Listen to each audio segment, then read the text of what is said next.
ជំរាបសួរពុកម៉ែបងប្អូនទាំងអស់គ្នាថ្ងៃនេះមកធ្វើផាន់ម៉ូជីពណ៌សពុកម៉ែបងប្អូនវិធីធ្វើគឺងាយៗមែនតើនឹងគ្រាន់តែអ្នកទាំងអស់គ្នាមិនចេះថៅចំណែកចេះថៅគឺចេះថៅប្រភេទអ្វីក៏បានដែរអ្នកទាំងអស់គ្នាតែខ្ញុំជ្រើសយកចេះថៅចិនព្រោះចេះថៅចិនពេលដែលយើងហូបទៅមិនមានរសជាតិហាងពុកម៉ែបងប្អូនរីឯវិធីចិត្តវិញគឺខ្ញុំចិត្តកវិតមុខ2ឬពុកម៉ែបងប្អូនចិត្ត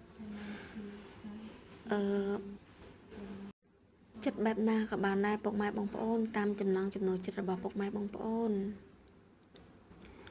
រីឯវិធីធ្វើគឺងាយៗមែនតើគ្រាន់តែពុកម៉ែបងប្អូនមានស្ករ1គីឡូ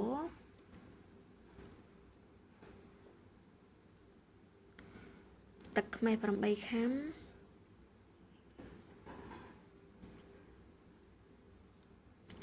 ខ្ញុំក៏បន្ថែមអំបិលបន្តិចដែរពេលណាដែលយើងដាក់អំបិលអញ្ចឹងធ្វើឲ្យ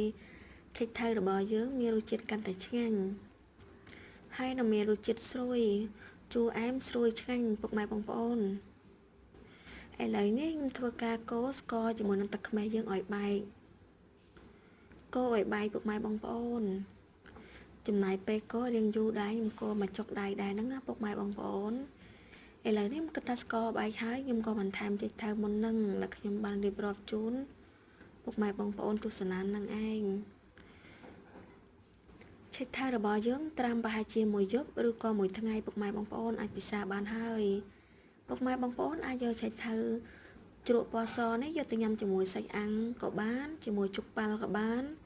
ឬក៏ញ៉ាំជាមួយនឹងម្ហូបផ្សេងៗទៀតដែលខ្ញុំបានរៀបរាប់អរគុណពុកម៉ែបងប្អូនដែលបានទស្សនាវីដេអូនេះជួបគ្នាវីដេអូក្រោយទៀត